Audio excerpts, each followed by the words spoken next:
वर्ष सरताच अश्विन आणि सायली अर्जुन मधली अडी सुद्धा मिटणार।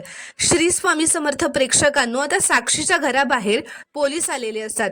साक्षी ते बघते आणि खूप घाबरते। ती म्हणते, पोलीस इथे का आले असतील? त्यांना कळलं असेल का की साक्षी शिकरे जिवंत आहे? ते मला शोधत तर आले नसतील ना इथे? असे अनेक प्रश्न साक्षीच्या मनात येऊ लागतात। ती खूप घाबरलेली असते।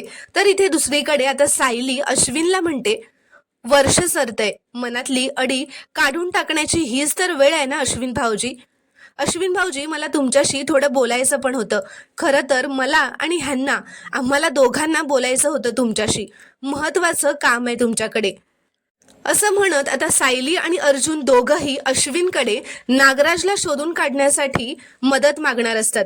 तर आता हा अश्विन सुद्धा या दोघांना मदत करणार का, हे आपल्याला पुढील भागातच पाहायला मिळेल। व्हिडिओ आवडल्यास एक लाईक नक्की करा व चॅनलला प्लीज सबस्क्राईब करा।